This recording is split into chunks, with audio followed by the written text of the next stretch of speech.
Shalom, shalom, everybody. Man, welcome back to Reading with Shilo, man. It's Shilo. And we are up in here ready to start our next book. We ready to start our next book.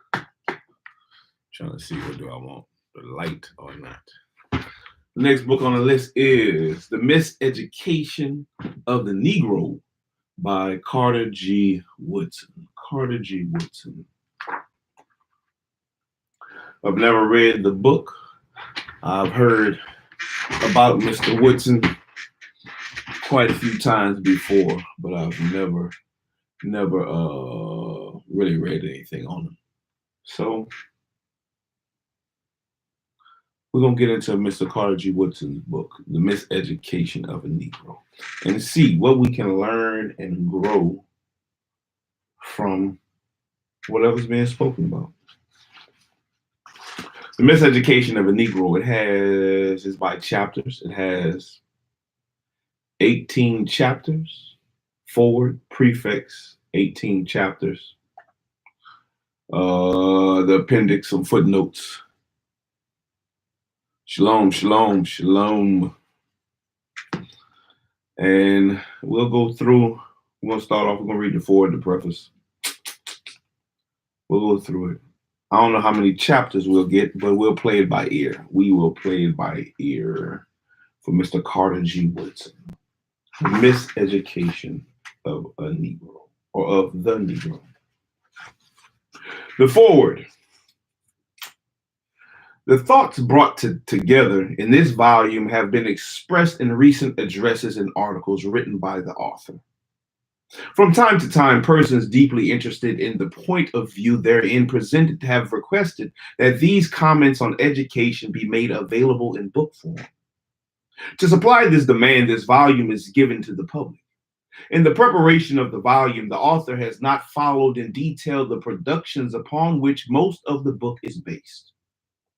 The aim is to set forth only the thought developed in passing from the one to the other. The language in some cases then is entirely new, and the work is not a collection of essays. In this way, repetition has been avoided except to emphasize the thesis which the author sustains. Carter Goodwin Woodson, Washington, D.C., January 1933. Preface. Herein are recorded not opinions, but the reflections of one who for 40 years has participated in the education of the Black, brown, yellow, and white races in both hemispheres and in the tropical and temperate regions. Such experience, too, has been with students in all grades from the kindergarten to the university. The author, moreover, has traveled around the world to observe not only modern school systems in various countries, but to study the special systems set up by private agencies and governments to educate the natives in their colonies and dependencies. Some of these observations, too, have been checked against more recent studies on a later tour. Discussing herein the mistakes made in the education of the Negro, the writer frankly admits that he has committed some of these errors himself. In several chapters, moreover, he specifically points out wherein he himself has strayed from the path of wisdom. This book, then, is not intended as a broadside against any particular person or place, but it is given as a corrective for methods which have not produced satisfactory results. The author does not support the once popular view that in matters of education, Negroes are rightfully subjected to the will of others on the presumption that these poor people are not large taxpayers and must be content with charitable contributions to their uplift. The author takes the position that the consumer pays the tax, and as such, every individual of the social order should be given unlimited opportunity to make the most of himself. Such opportunity, too, should not be determined from without by forces set to direct the prescribed element in the way to rebound solely to the good of others, but should be determined by the makeup of the Negro himself and by what his environment requires of him. This new program of uplift the author contends, should not be decided upon by the trial and error method in the application of devices used in dealing with others in the different situations and at other epoch or at another epoch. Only by careful study of the Negro himself and the life which he is forced to lead can we arrive at the proper procedure in the crisis. This mere imparting of information is not education. Above all things, the effort must result in making a man think and do for himself, just as the Jews have done in spite of universal persecution. In thus estimating the results obtained from the so-called education of the Negro, the author does not go to the census figures to show the progress of the race. It may be of no importance to the race to be able to boast today of how many times as many educated members as it had in 1865. If they are of the wrong kind, the increase in numbers will be a disadvantage rather than an advantage. The only question which concerns us here is whether these educated persons are actually equipped to face the ordeal before them or unconsciously contribute to their own undoing by perpetuating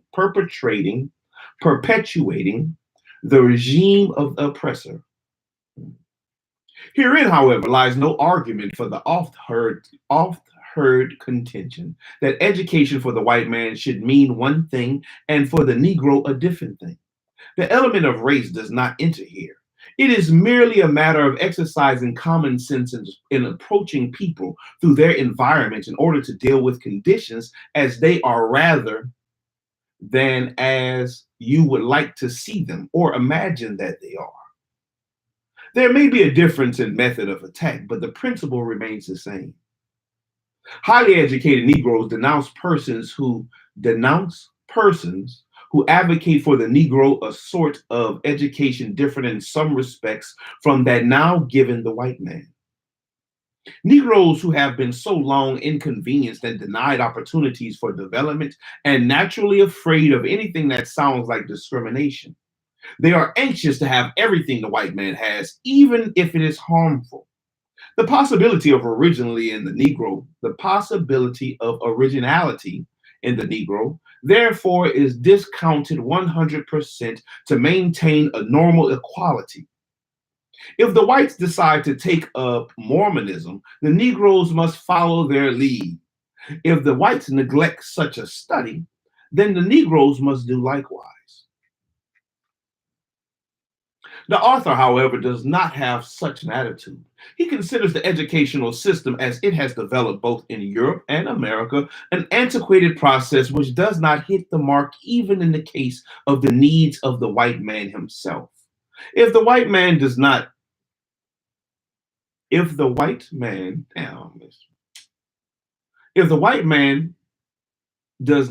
the mark even in the case of the needs of the white man himself. If the white man wants to hold on to it, let him do so. But the Negro, so far as he is able, should develop and carry out a program of his own. The so-called modern education, with all its defects, however, does others so much more good than it does the Negro, because it has been worked out in conformity to the needs of those who have enslaved and oppressed weaker peoples. The example, the philosophy and ethics resulting from the educational system have justified slavery, peonage, segregation, and lynching. The oppressor has the right to exploit, to handicap, and to kill the oppressed.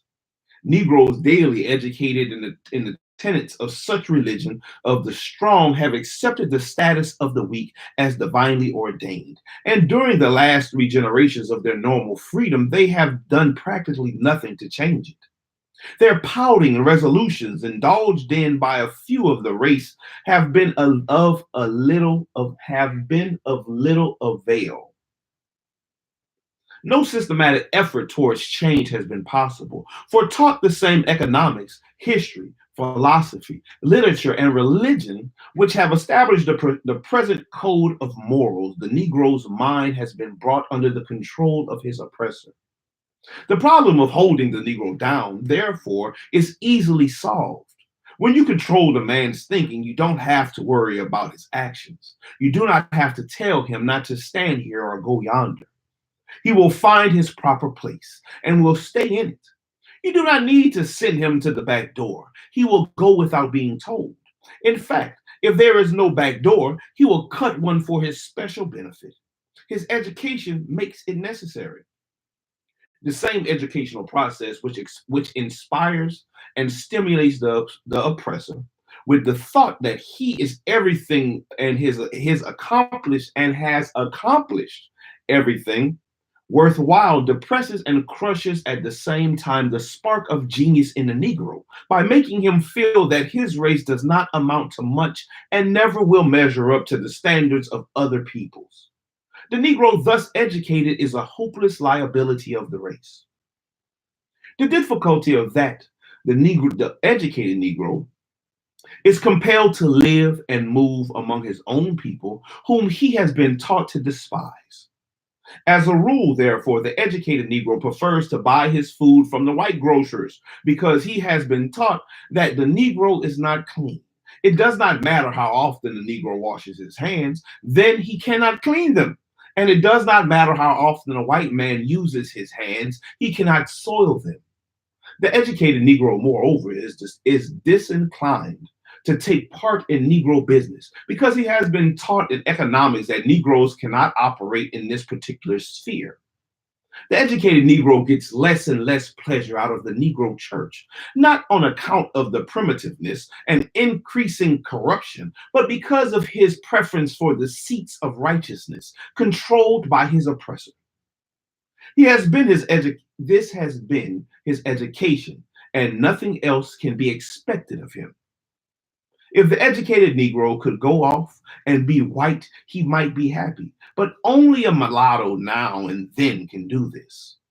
The large majority of this class must go through life denouncing white people because they are trying to run away from the blacks and decreeing the blacks because they are not white.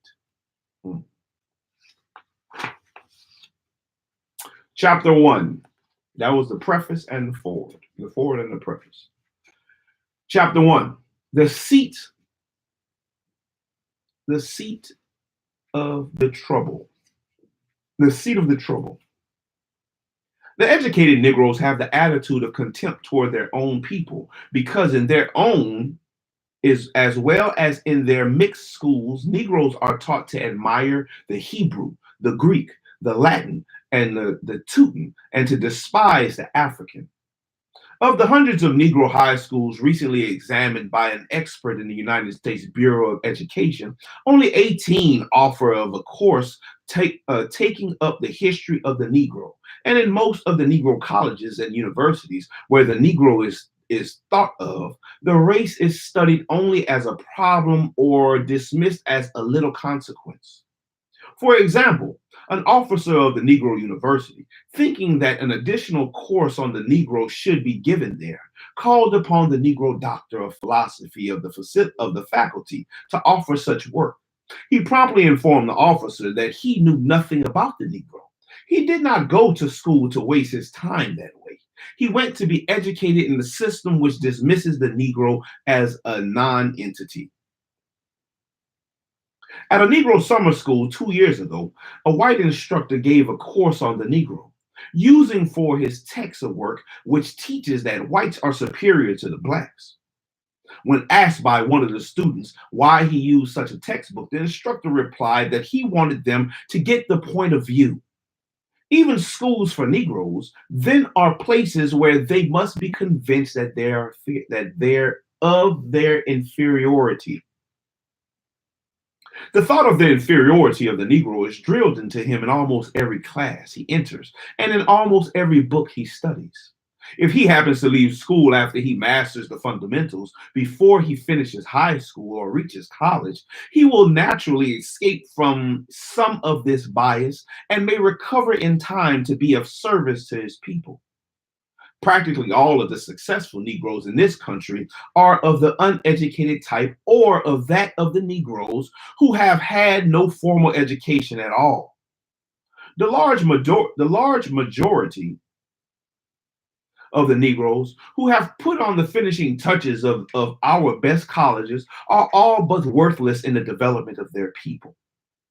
If after leaving school they have the opportunity to give out to Negroes what traducers of the race, let's see what that is. Traducers of what traducers? I'm gonna read it and we're gonna go back and see what it is. Traducers.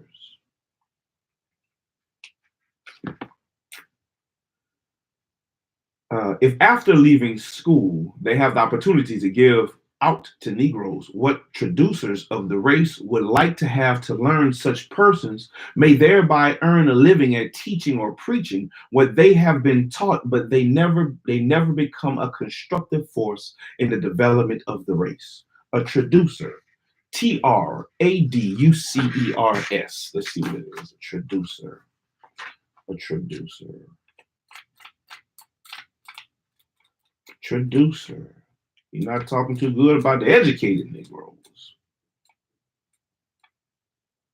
Traducer.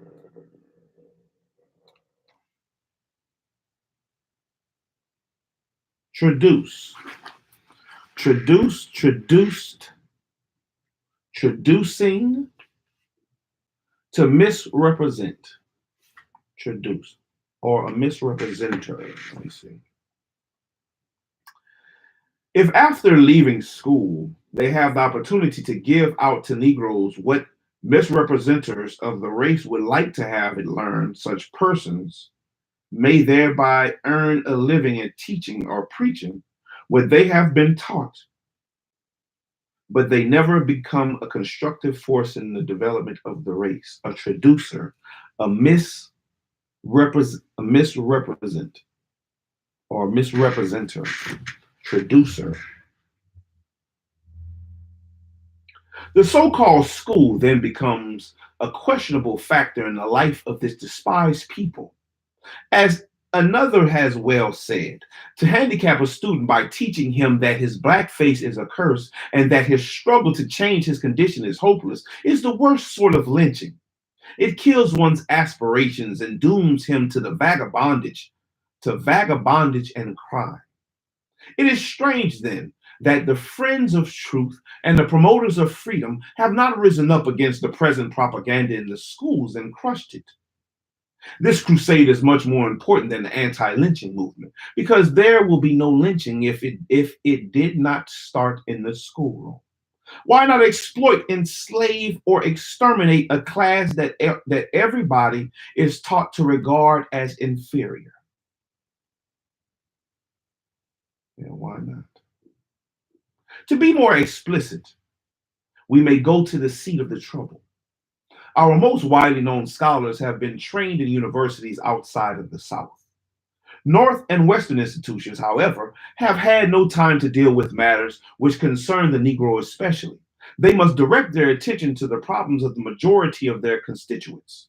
And too often, they have stimulated their prejudices by referring to the Negro as unworthy of consideration.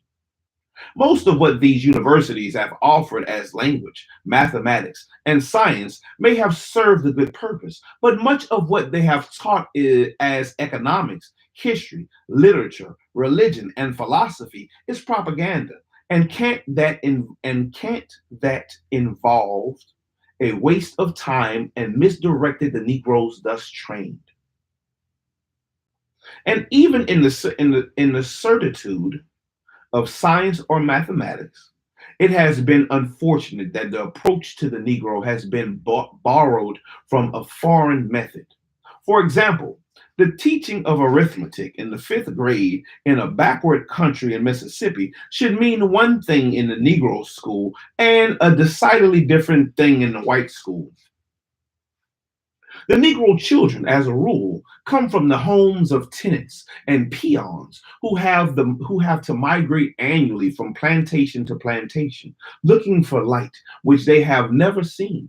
The children from the homes of the white planters and merchants live permanently in the midst of calculations, family budgets, and the like, which enables them sometimes to learn more by contact than the Negroes can acquire in school. Instead of teaching such Negro children less arithmetic, they should be taught much more of it than the white children. For the latter attend a graded school consolidated by free transportation, when the Negroes go to one-roomed rented hovels to be taught without equipment and by incompetent teachers educated scarcely beyond the eighth grade. In schools of theology, Negroes are taught the interpretation of the Bible worked out by those who have justified segregation and winked at the economic debasement of the Negro, sometimes almost at the point of starvation. Deriving their senses of right from this teaching, graduates of such schools can have no message to grip the people whom they have been ill trained to serve. Most of such miseducated ministers, therefore, preach to benches, while illiterate Negro preachers do the best they can in supplying the spiritual needs of the masses.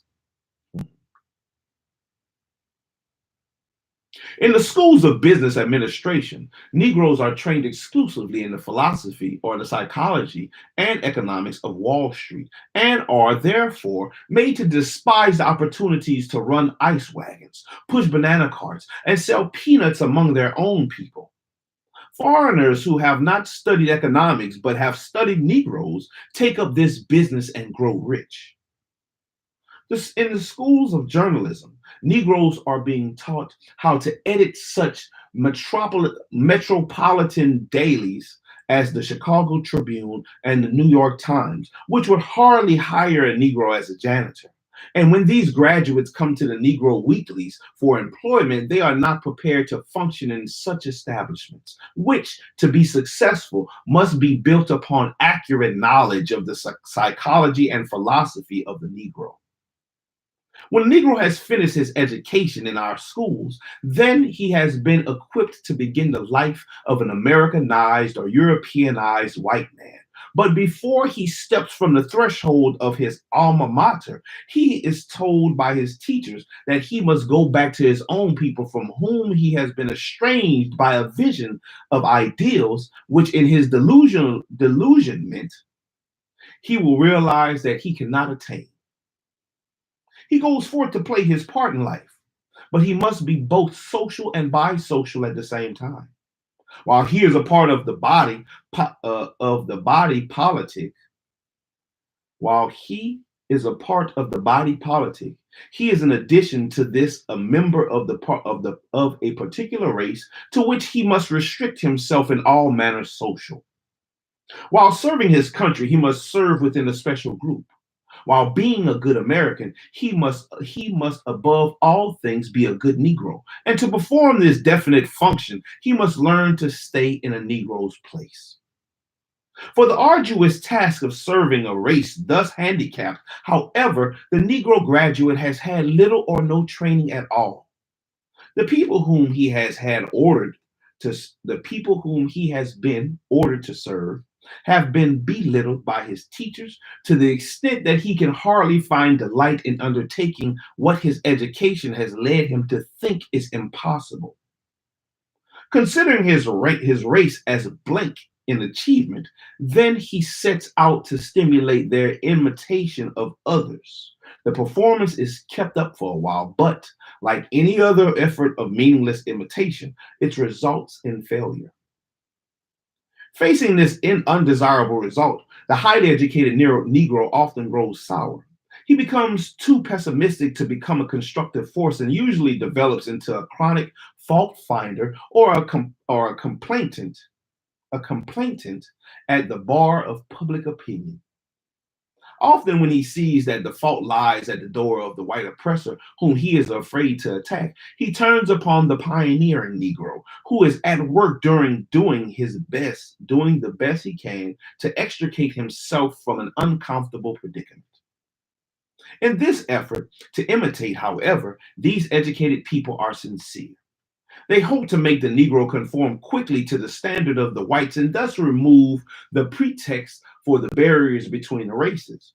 They do not realize, however, that even if the Negroes do successfully imitate the whites, nothing new has thereby been accomplished. You simply have a larger number of persons doing what others have been doing. The unusual gifts of the unusual gifts of the race have not thereby been developed, and an unwilling world therefore continues to wonder what the Negro is good for. These educated people, however, decree any such thing as race consciousness, and in some respects they are right. They do not like to hear such expressions as Negro literature, Negro poetry, African art, or thinking black. And roughly speaking, we must concede that such things do not exist. These things do not figure into the courses which they pursued in school, and why should they? Aren't we all Americans? Then what is American is as much the heritage of the Negro as of any other group in this country. The highly educated contend, moreover, that when the Negro emphasizes these things, he invites racial discrimination by recognizing such differences of the races. The thought that the Negro is one thing and the white man is another is a stock in trade argument of the Caucasian to justify segregation. Why then should the Negro blame the white man for doing what he himself does? These highly educated Negroes, however, fail to see that it is the Negro who takes this position. The white man forces him to, and to extricate himself therefrom, the Negro leader must so deal with the situation as to develop in the segregated group the power with which they can elevate themselves. The differentness of races, moreover, is no evidence of superiority or of inferiority. This merely indicates that each race has certain gifts which the other does not possess. It is by the development of these gifts that every race must justify its right to exist. Chapter 2, How We Missed the Mark. How we have arrived at the present state of affairs can be understood only by studying the forces effective in the development of Negro education, since it was systematically undertaken immediately after emancipation. To point out merely the defects as they appear today will be a little benefit to the present and future generations. These things must be viewed in their historic setting. The conditions of today have been determined by what was taking place in the past. And in a careful study of this history, we may see more clearly the great theater of events in which the Negro has played a part. We may understand better what his role has been and how well he has functioned in it. The idea of educating the Negro after the Civil War was largely a prompting of philanthropy.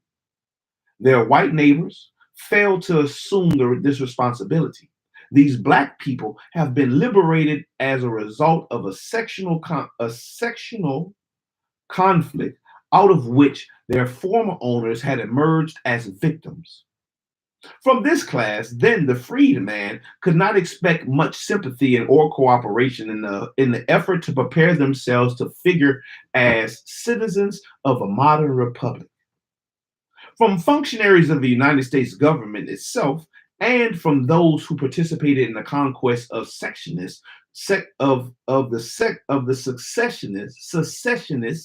early, came the plan of teaching these freedmen the simple duties of life as worked out by the Freedmen's Bureau of Philanthropic Agencies. Ain't that something? The Freedmen's Bureau, huh? When systemized, this effort became a program. This effort became a program for the organizations of churches and schools in the direction of them along lines which had been considered most conducive to the progress of people otherwise circumstance. My bad. Here and there, some variation was made in this program in view of the fact that the status of the freedmen in no way paralleled that of their friends and teachers, but such thought was not general. When the Negroes in some way would learn to perform the duties which other elements of the population had prepared themselves to discharge, they would be duly qualified. It was believed to function as citizens in the country. Inasmuch as most Negroes lived in the agricultural South, moreover and only a few of them at first acquired small farms, there was little in their life which any one of them thought could not have easily understood. The poverty which afflicted them from a generation after emancipation held them down to the lowest order of society. Nominally free but economically enslaved. Nominally free but economically enslaved. The participation of the freedman in government for a few years during the period known as the Reconstruction had little bearing on their situation, except that they did join what the uneducated poor whites in did join with the uneducated poor whites in bringing about certain much desired social reforms, especially in giving the South in its first plan of democratic education and providing for a school system at public expense.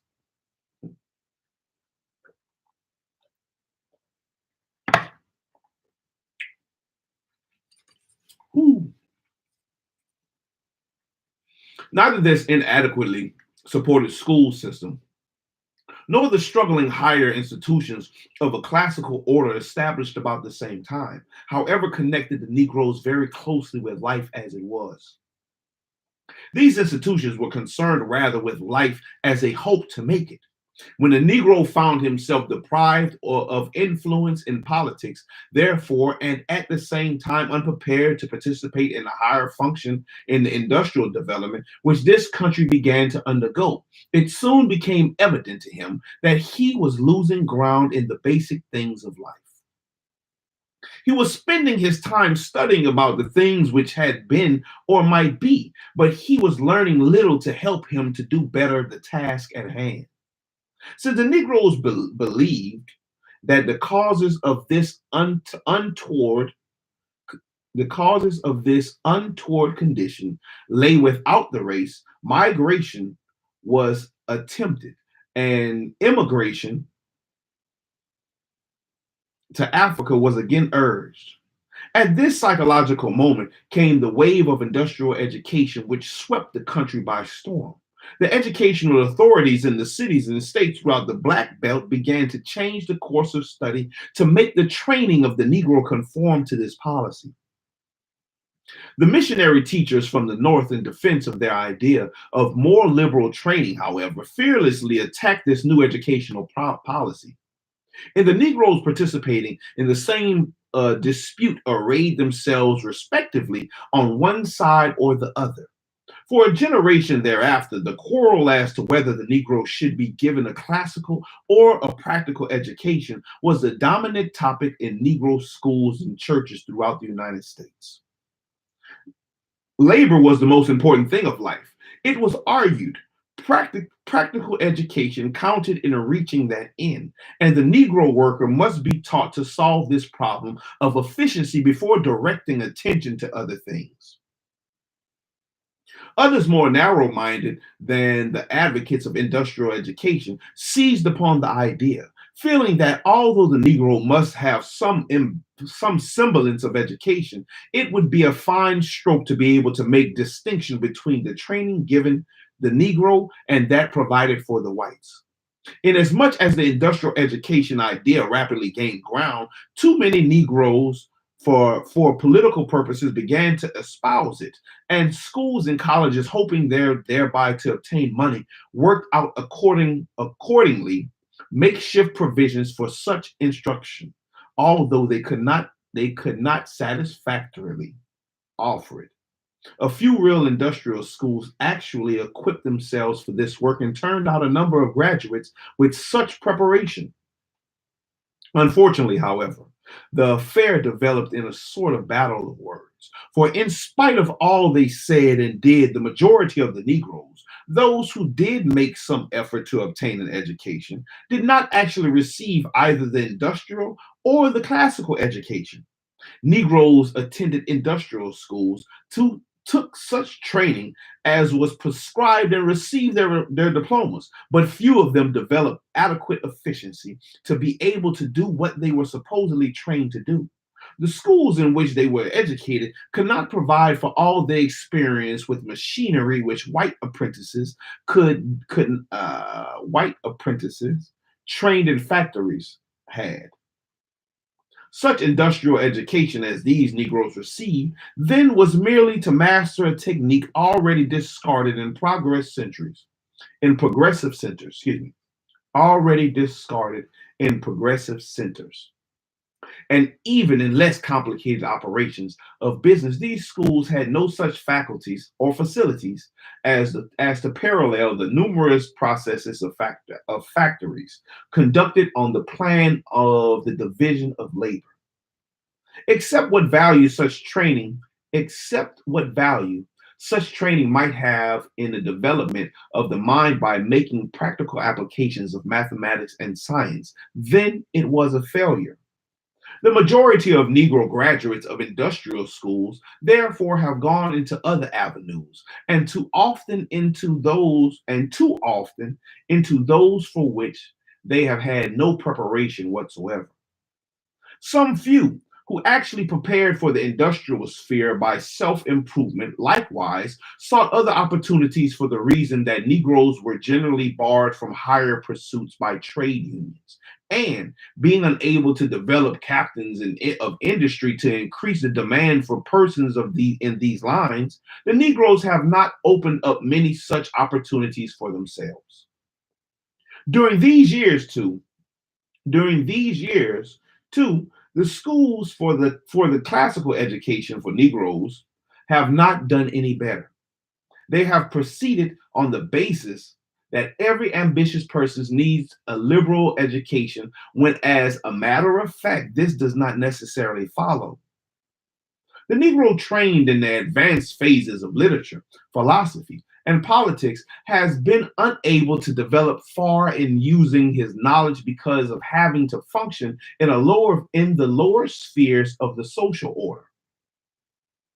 Advanced knowledge of science, mathematics, and language, moreover, has not been much more useful except for mental discipline because of the dearth of opportunity to apply such knowledge among people who are largely common laborers in towns or peons on the plantations.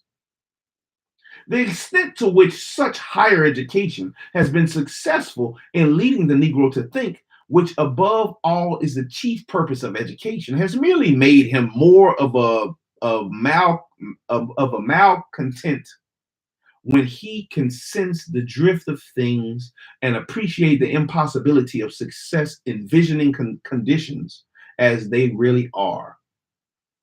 Ah, man. It is very clear, therefore, that we do not have in the life of the Negro today a large number of persons who have been benefited by either of the systems about which we have quarreled so long. The number of Negro mechanics and artisans have comparatively declined during the last two generations. The Negroes do not proportionally represent as many skilled laborers as they did before the Civil War. Hmm. That's big. And this is then. So what is it now? If he was saying this back then, what is it now?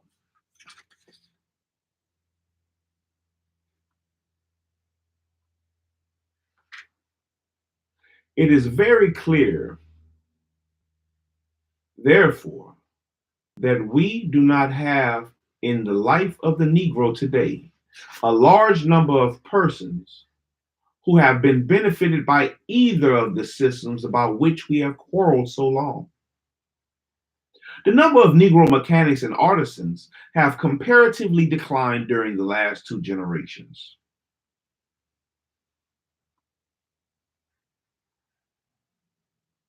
The Negroes do not proportionally represent as many skilled laborers as they did before the Civil War. Man.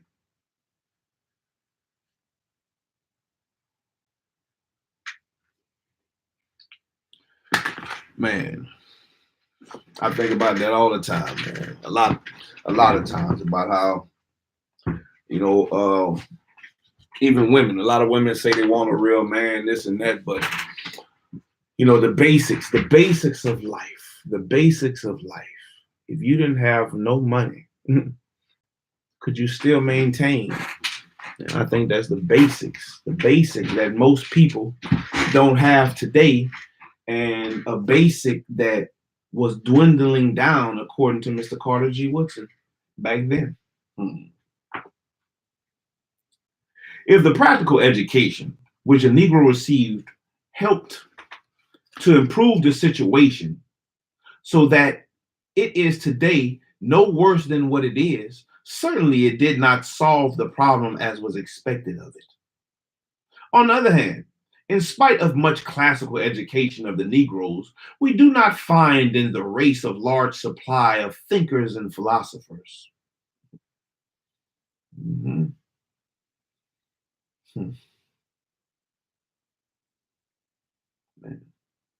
One excuse of that scholarship among Negroes has been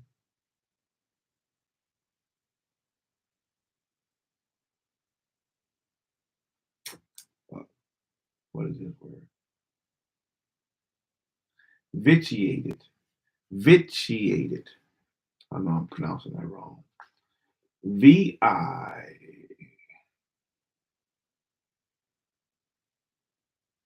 V-I-T-I-A-T-E-D.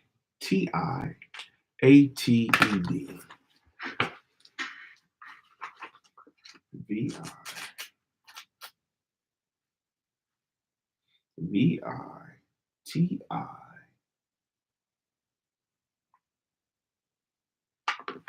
A V-I-T-I-A-T V-I-T-I-A-T-E-D.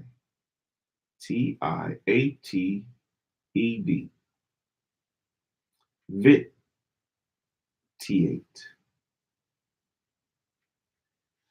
Vitiated. Vitiated. Vitiation. Vitiate. Vitiated. To spoil, make defective, to corrupt, to invalidate. Man, I know I'm pronouncing it wrong. Vitiated, vitiated, vitiated. I'm not sure. On the other hand, in spite of much classical education of the Negroes, we do not find in the race a large supply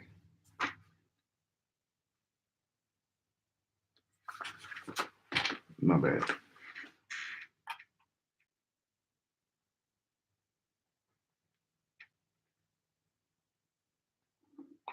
We do not find a large supply of thinkers and philosophers.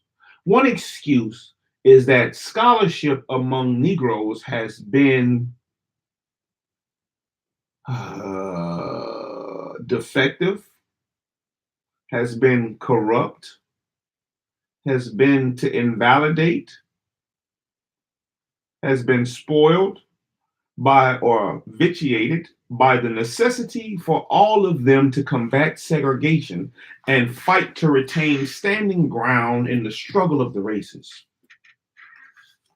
Comparatively few American Negroes have produced credible literature, and still fewer have made any large contributions to philosophy or science.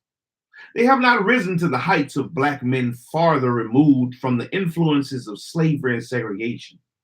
For this reason, we do not find among American Negroes a Pushkin, a Gomez, a Godfrey, a Captain, or a Dumas. I've heard of Dumas and a Pushkin. Even men like Roland Hayes and Henry O. Tanner have risen to the higher levels by getting out of this country to relieve themselves of our stifling traditions and to recover from their education. Man. Chapter 3. How we drifted away from the truth. I'm about to look up some of these people names too. Mr. Dumas.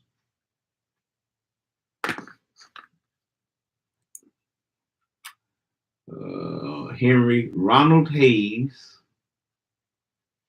Henry O. Tanner. Pushkin. Gomez. Godfrey. Caption. And Dumas.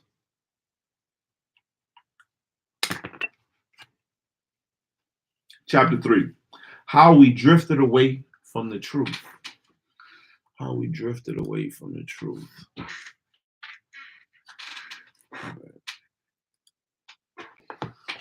How we drifted away from the truth.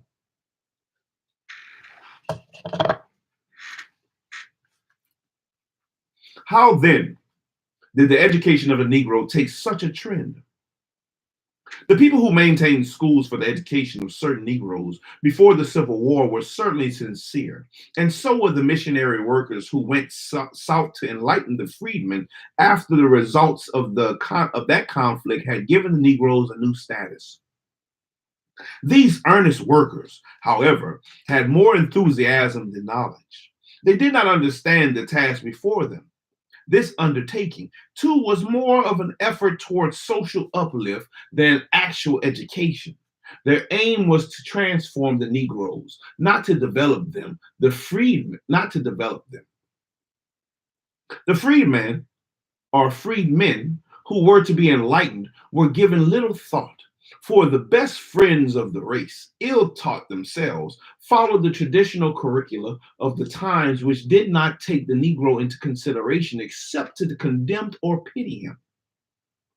In geography, the races were described in conformity with the program of the usual propaganda to engender in whites a race hate of the Negro, and in the Negroes contempt for themselves. A poet of distinction was selected to illustrate the physical features of the white race.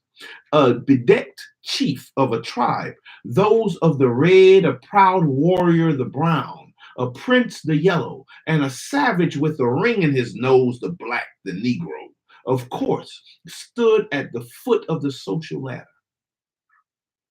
The description of the various parts of the world was worked out according to the same plan. The parts inhabited by the Caucasians were treated in detail. Less attention was given to the yellow people, still less to the red, very little to the brown, and practically none to the black race. Those people who are far removed from the physical characteristics of the Caucasians, or who do not materially assess them in the domination or exploitation of others, were not mentioned except to be belittled or decried. Or decreed. From the teaching of science, the Negro was likewise eliminated. The beginnings of science in various parts of the Orient were mentioned, but the Africans' early advancement in the fields was omitted. Students were not told the ancient Africans of the interior knew sufficient science to concoct poisons for arrowheads, to mix durable colors for paintings, to extract metals from nature and refine them for development in the industrial arts. Very little was said about the chemistry and the method of Egyptian embalming, which was the product of the mixed breeds of Northern Africa, now known in the modern world as colored people. In the study of language in school, pupils were made to scoff at the Negro dialect as some peculiar possession of the Negro, which they should despise rather than directed to study the background of this language as a broken down African tongue, in short, to understand their own linguistic history, which is certainly more important to them than the study of French phonetics or historical Spanish grammar. To the African language, and such no attention was given except in case of the preparation of traders, missionaries, and public functionaries to exploit their natives. This number of persons, thus trained, of course, constituted a small fraction hardly deserving attention. From literature, the African was excluded altogether. He was not supposed to have expressed any thought worth knowing. the philosophy of the African proverbs, and in the rich folklore of that continent was ignored to give preference to that developed on the distant shores of the Mediterranean. Most missionary teachers of the freedmen, like most men of our time, had never read the interesting books of travel in Africa and had never heard of the Tariq es Sudan. The Tariq es Sudan.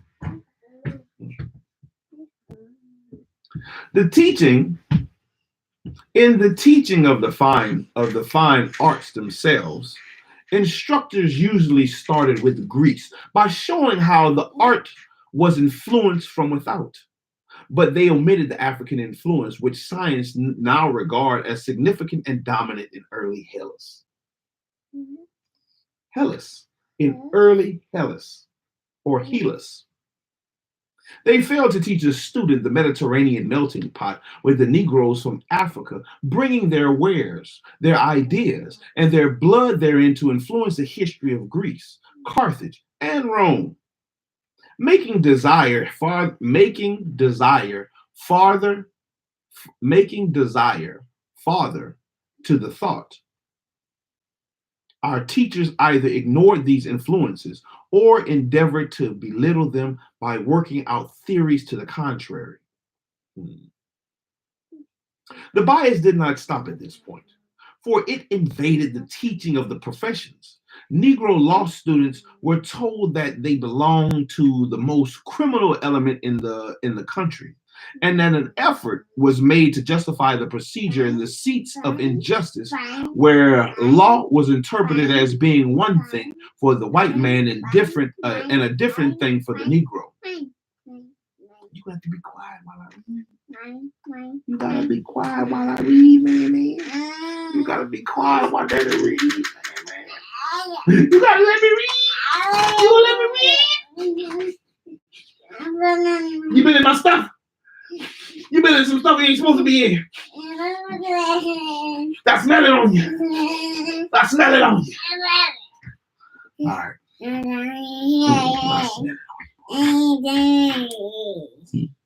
In constitutional law, the spinelessness of the United States Supreme Court in permitting the judicial nullification of the 14th and 15th Amendments was and still is boldly upheld in our few law schools. In medical schools, Negroes were likewise convinced of their inferiority and being reminded of their role as germ carriers. The prevalence of syphilis and tuberculosis among Negroes was especially emphasized without showing that these maladies are more deadly among the Negroes for the reason that are Caucasian diseases. And since these plagues are new to Negroes, all right. Oh, you're broken. Give it here. You're broken.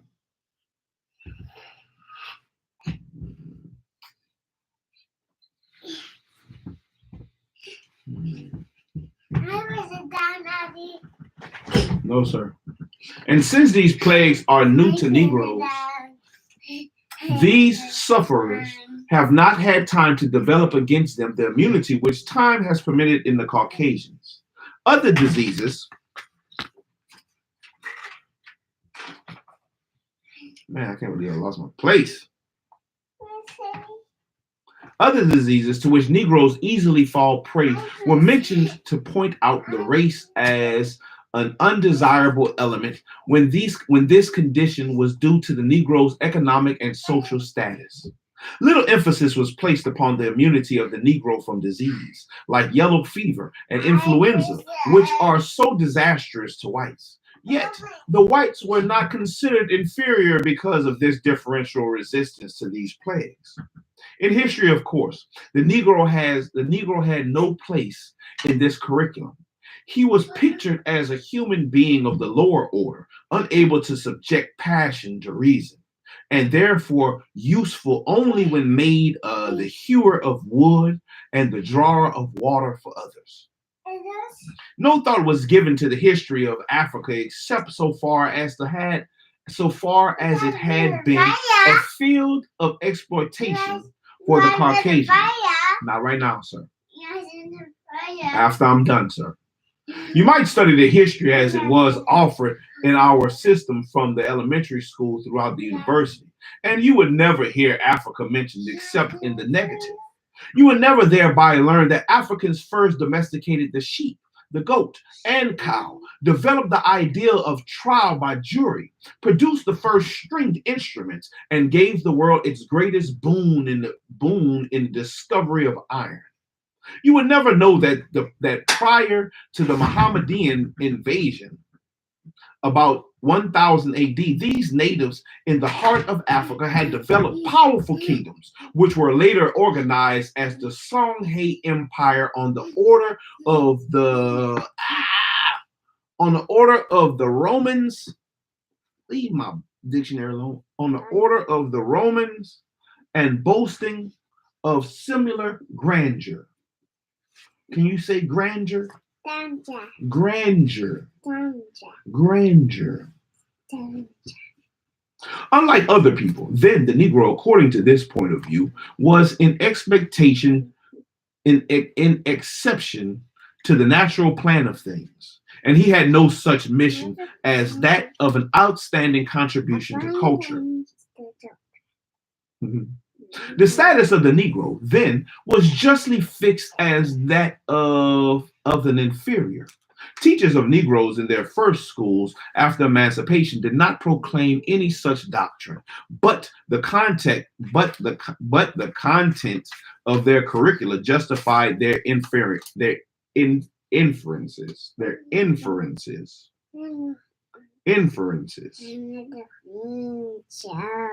Hmm? You have to speak correctly, sir. You need to do what? You need to do what? You need a pencil. No, you're not writing in my book. I'll write in my dictionary.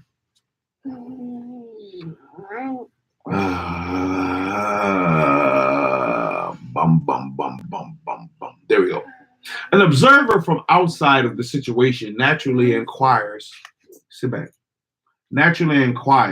why the Negroes, many of them whom serve their race as teachers.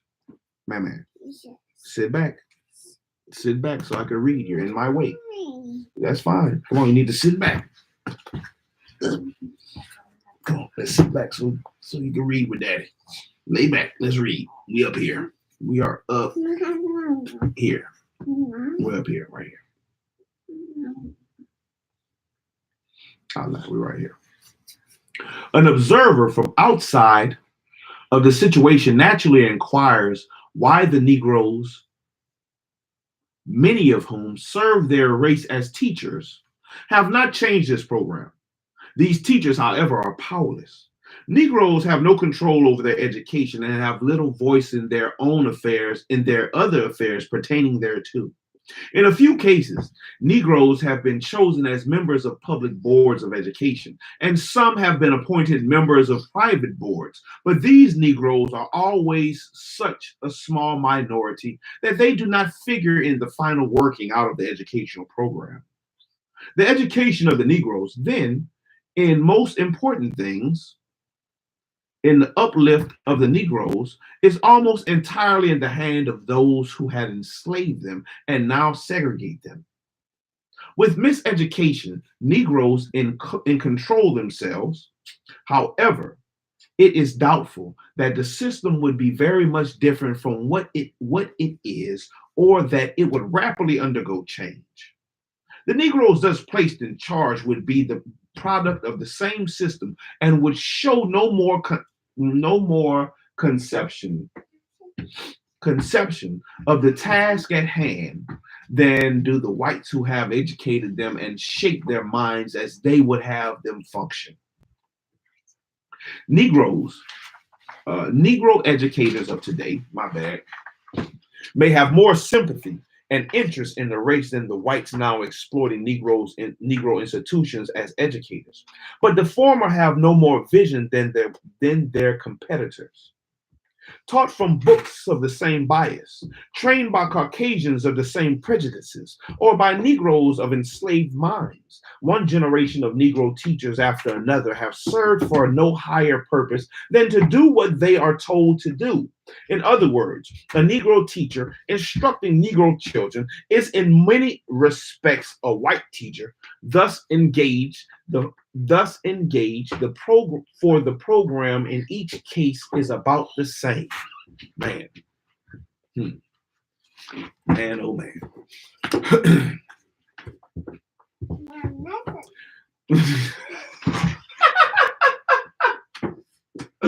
You're right, man. Oh man, nothing. Oh man, nothing.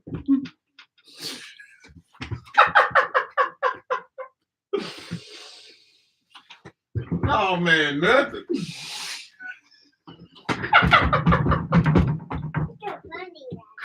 You so funny, man. Talk about all man, nothing.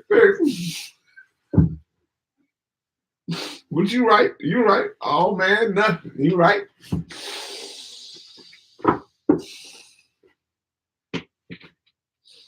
There can be no reasonable objection to the Negroes doing what the white man tells him to do, if the white man tells him to do what is right. But the right is purely relative. The present system under the control of the whites trains the Negroes to be white and at the same time convinces him of the impropriety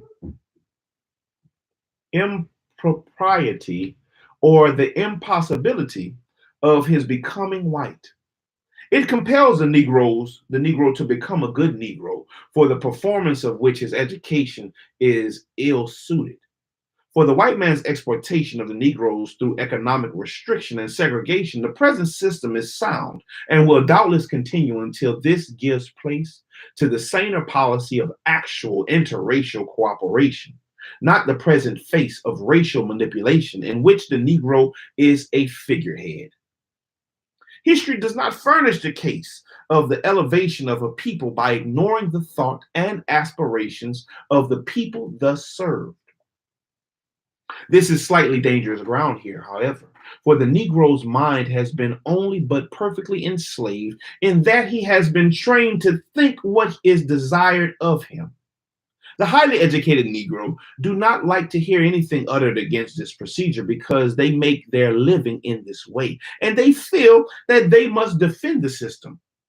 Few miseducated Negroes ever act otherwise, and if they so express themselves, they are easily crushed by the large majority to the contrary, so that the procession may move on without interruption. The result, then, is that the Negroes, thus miseducated, are of no service to themselves and none to the white man. The white man does not need the Negro's professional, commercial, or industrial assistance, and as a result of the multiplication of mechanical appliances, he no longer excuse me. Excuse me. He no longer needs them in drudgery or menial services. The highly educated Negroes, moreover, do not need the Negro professional or commercial classes because Negroes have been taught that whites can serve them more efficiently in these spheres. Reduced then to teaching and preaching, the Negroes will have no outlet but go down a blind alley if the sort of education which they are now receiving is to enable them to find the way out of their present difficulties. Oh man. Oh man. I got one more chapter. In me. We're going to read chapter 5. We're going to stop on chapter 6. We're going to read chapter 5. Education under outside control. We're going to read chapter 5. My bad. We're going to read chapter 4. We're going to read chapter 4 and we'll stop at chapter 5. And we'll come back next time on part 2 and start at chapter 5. Chapter 4. Education under outside control. In the new program of educating the Negro, what would become of the white teachers of the race? Someone recently inquired.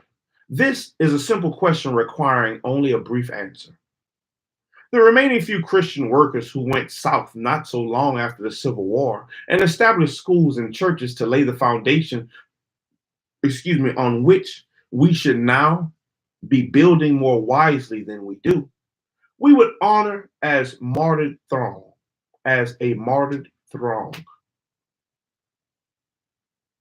Anathema be upon him who would utter a word derogatory to the record of these heroes and heroines. What is anathema? What is anathema? A-N-A-T-H-E-M-A.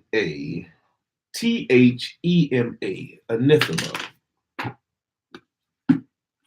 Anathema. A-N-A-T-H-E-M-A.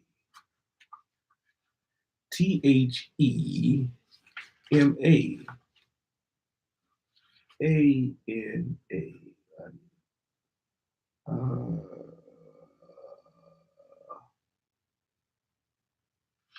Anathema. Anathema. Anathema.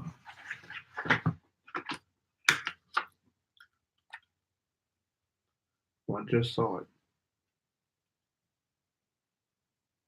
Anathema. The gravest ecclesiastical censor. Something intensely disliked. Something intensely disliked.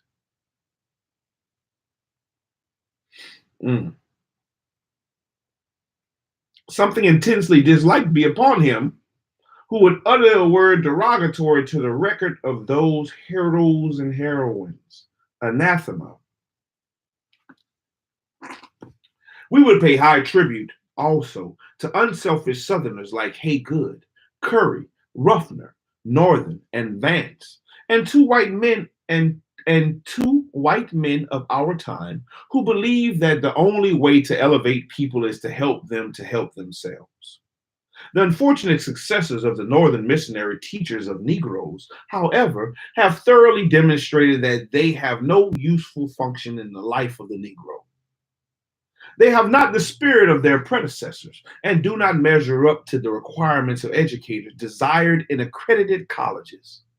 If Negro institutions are to be as efficient as those for the whites in the South, the same high standard for the educators to direct them should be maintained. Negro schools cannot go forward with such a load of inefficiency, and especially when the white president of these institutions are often less scholarly than Negroes who have to serve under them. By law and custom, the white president and teachers of the Negro schools are prevented from participating freely in the life of the Negro. They occupy, therefore, a most uncomfortable dual position. When the author once taught in a school with a mixed faculty, the white woman or white women connected with the institution would bow to him in patronizing fashions when on the campus, but elsewhere they did not see him. The white president of one Negro school never entertains a Negro in his home, preferring to shift such guests to the students' dining room. Another white president of a Negro college maintains on the campus a guest cottage which Negroes can enter only as servants. Still, another such functionary does not allow students to enter his home through the front door. Negroes trained under such conditions without protest become downright cowards, and in life will continue as slaves in spite of their nominal emancipation. What different methods of approach or what sort of appeal would one make to Negro child that cannot be made just as well by a white teacher? Someone asked not long ago. To be frank, we must concede that there is no particular body of facts that Negro teachers can impart to children of their own race that may not be just as easily presented by persons of another race if they have the same attitude as Negro teachers. But in most cases, tradition, Race hate, segregation, and terrorism make such a thing impossible. The only thing to do in this case, then, is to deal with the situation as it is. Yet, we should not take the position that a qualified white person should not teach a Negro school. For certain work, which temporarily some whites may be able to do better than the Negroes, there can be no objection to such service. But if the Negro is to be forced to live in the ghetto, he can more easily develop out of it under his own leadership than under that which is superimposed. The Negro will never be able to show all of his originality as long as his efforts are directed from without by those who socially prescribe him. Such friends will unconsciously keep him in the ghetto. Herein, however, the emphasis is not upon the necessity for separate systems, but sympathy with those who they instruct. Those who take the position to the contrary have the idea that education is merely a process of imparting information. One who can give out these things or devise an easy plan for so doing, then is an educator. In a sense, this is true, but it accounts for most of the troubles of the Negro. Real education means to inspire people to live more abundantly, to learn to begin with life as they find it and make it better. But the instruction so far given Negroes in colleges and universities have worked to the contrary. In most cases, such graduates have merely increased the number of malcontents who offer no program for changing the undesirable conditions about which they complain. One should rely upon protest only when it is supported by a constructive program. Unfortunately, Negroes who think as the author does and dare express themselves are branded as opponents of interracial cooperation. As a matter of fact, however, such Negroes are the real workers in carrying out a program of interracial of effort. Cooperation implies equality of the participants in the particular task at hand. On the contrary, however, the usual way now is for the whites to work out their plans behind closed doors, have them approved by a few Negroes serving nominally on a board, and then employ the white or mixed staff to carry out their program. This is not interracial cooperation. It is merely the ancient idea of calling upon the inferior to cover out the orders of the superior. To express it in post-classic language as, did Jesse O. Thomas, the Negroes do the cooing and the whites do the operating. Yeah, do the operating. The Negroes do the cooing and the whites do the operating.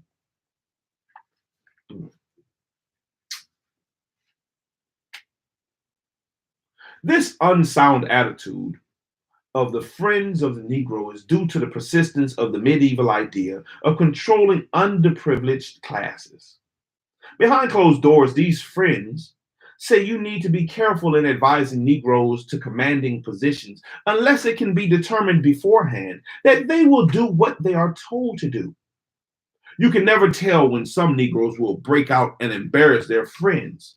After being advanced to positions of influence, some of them have been known to run amok and advocate social equality or demand for their race the privileges of democracy when they should restrict themselves to education and religious development.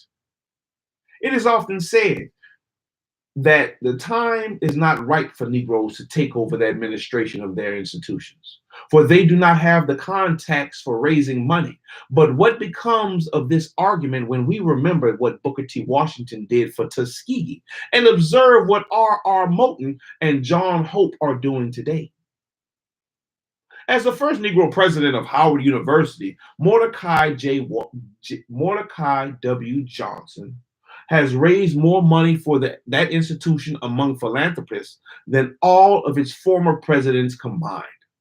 Furthermore, if after 3 generations the Negro colleges have not produced men qualified to administer their affairs, such an admission is an eloquent argument that they have failed ingloriously and should be immediately closed.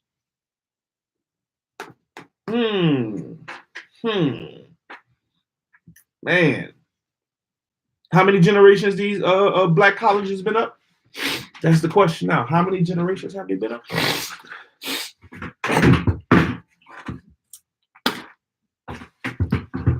Have they served their purposes?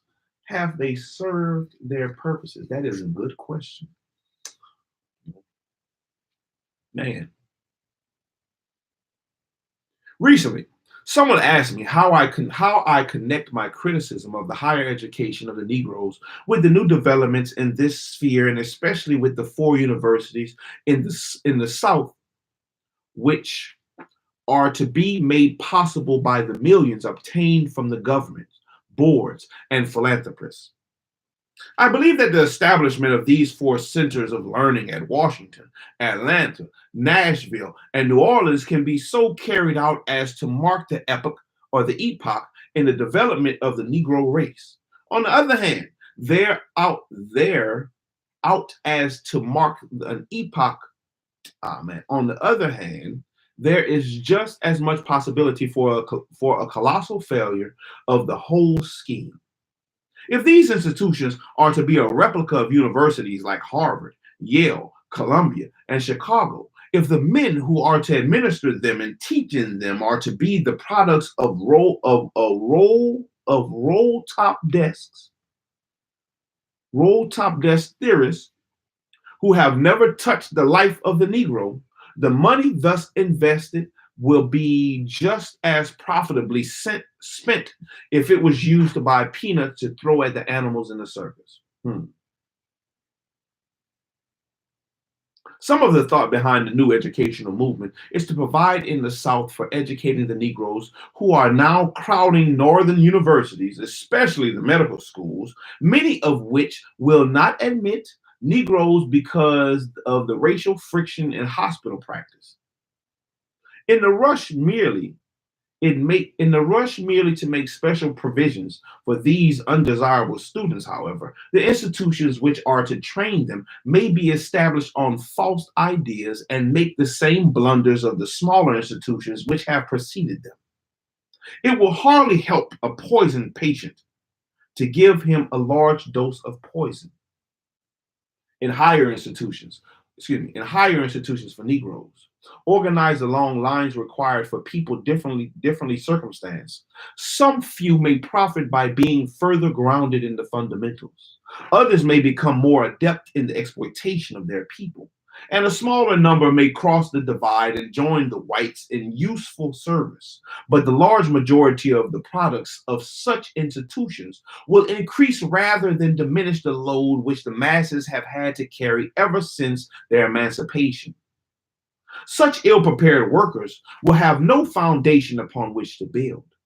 The education of any people should begin with the people themselves. But Negroes thus trained have been dreaming about the ancients of Europe and about those who have tried to imitate them. In a course at Harvard, for example, students were required to find out whether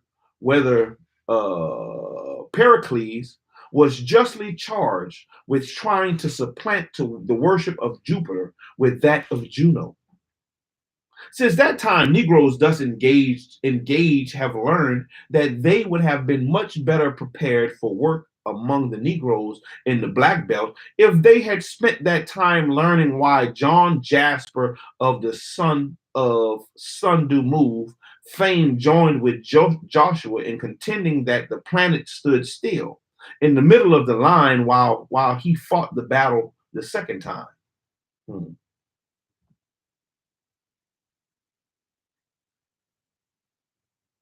Talking the other day with one of the men now giving the millions to build the four Negro universities of the South. However, I find that he is of the opinion that accredited institutions can be established in mushroom fashion with theorists out of touch with the people. In other words, you can go almost anywhere and build a $3 million plant, place in charge a white man to do what you want accomplished, and in a short while he can secure or have trained to order the men necessary to make the university we want here, he will say, a man who has his master's degree in English, send me another who has his doctor's degree in sociology, and I can use one more in physics. Now, experience has shown that men of this type may fill in, but a university cannot be established with such raw recruits. The author once had some experience in trying to man a college in this fashion, and the result was a story that would make an interesting headline for the newspaper. When Dr. William Bainey Harper was establishing the University of Chicago, he called to the leadership of the various departments only men who had distinguished themselves in the creative world. Some had advanced degrees and some had not. Several of them had never done any formal graduate work at all. All of them, however, were men whose thought was moving the world. It may be argued that the Negroes have no such men and must have them trained, but such a thing cannot be forced as we are now doing it.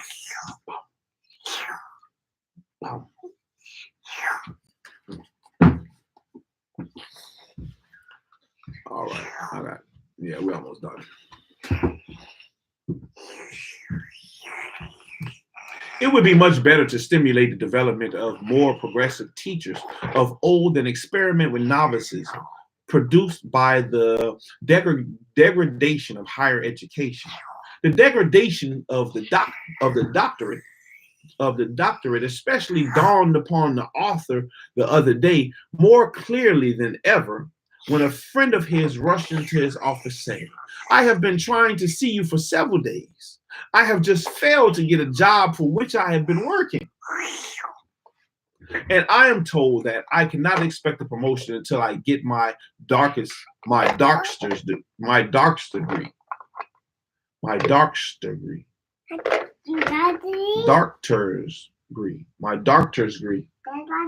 Some doctor's degree. I don't know what that means. Doctor's degree. Mm-hmm.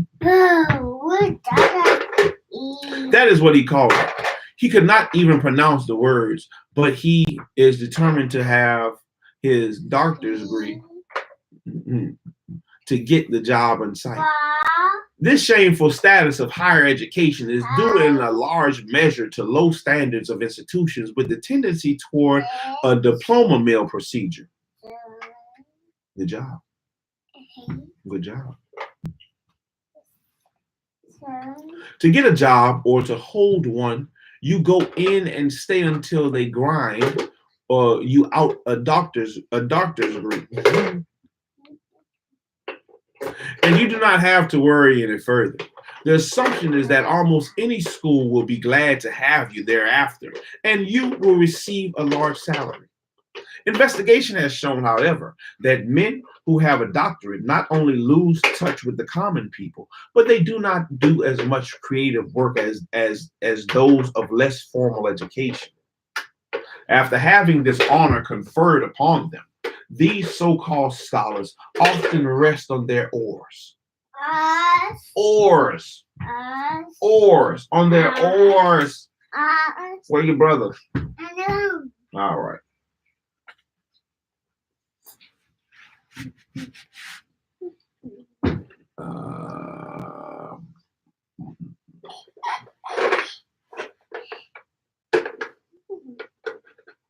There we go. Few persons have thought of the seriousness of such inertia among men. It might rain. It looks like it's gonna rain. Of such inertia among men who are part in the lead of things because of meeting statutory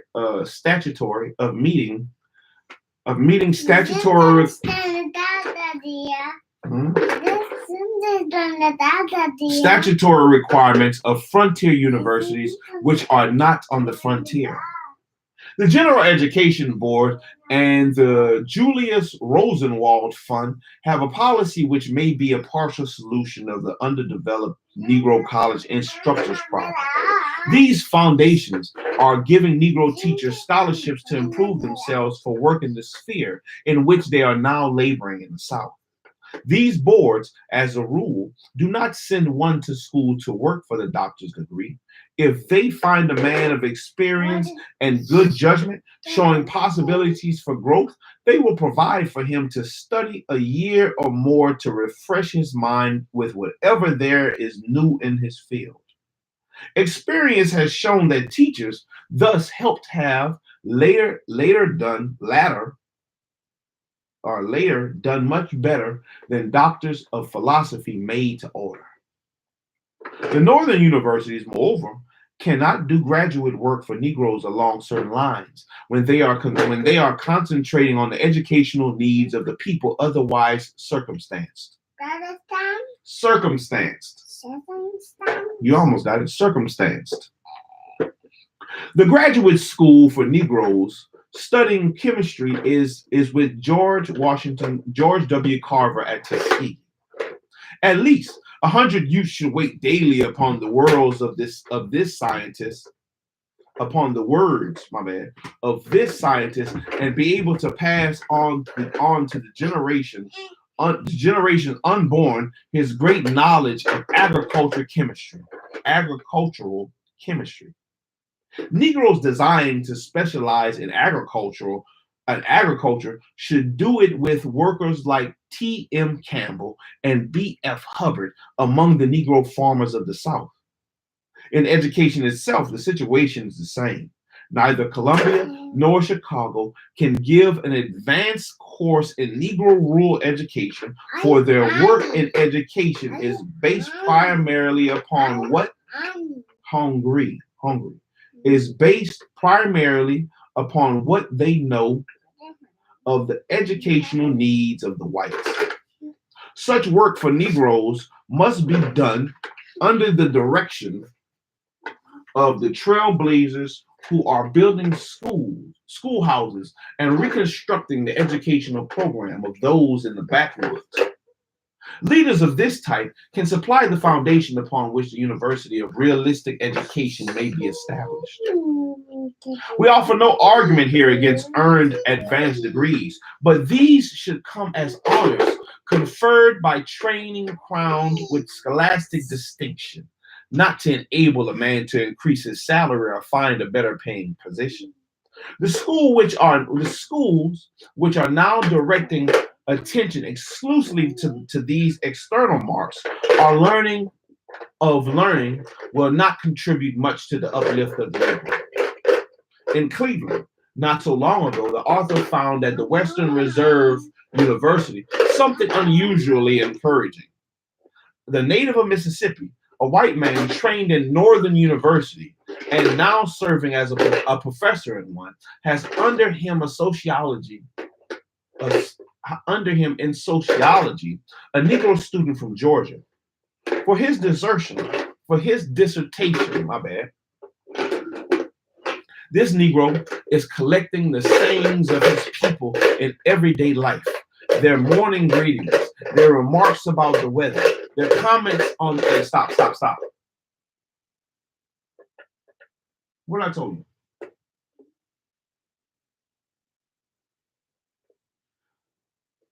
Their comments on things. What did I tell you? Didn't I tell you to stop? So stop. After I'm done reading, then you can make all the noise you want, okay? All right. You'll be all right.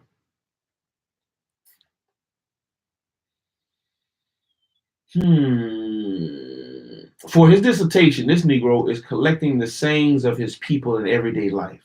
Their morning greetings, their remarks about the weather, their comments on things which happen around them, their reaction to things which strike them as unusual, and their efforts to interpret life as the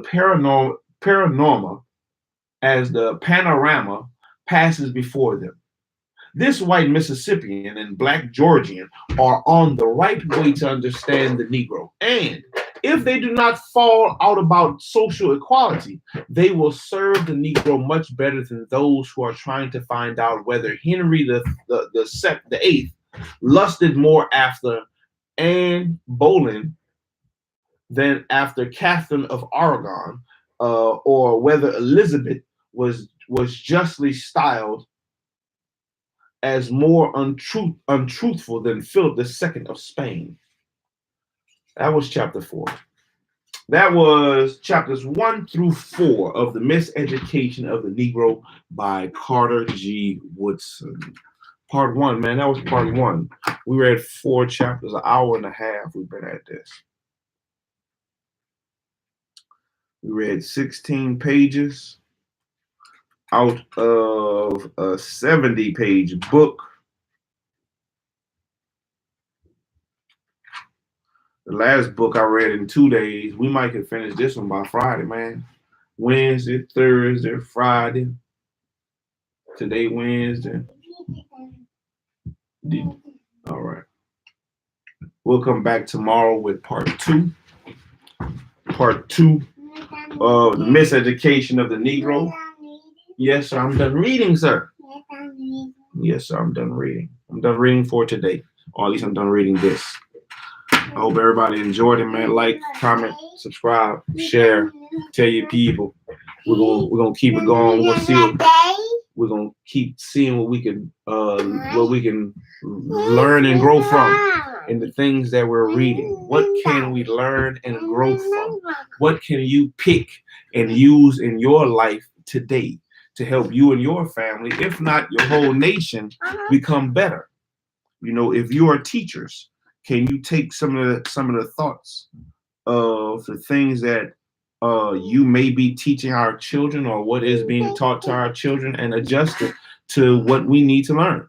How is it going to help us progress? You know, hopefully we can get some changes. Hopefully we can get some changes. But until the next time, say shalom. Say shalom. Say shalom. Say shalom. Shalom, man. We'll get back with y'all next time. Shilo out. Shilo out. I'm going to go get him. We're going to go get him. D-Day done. Don't be here busting me, boy. Don't be here butting me, boy.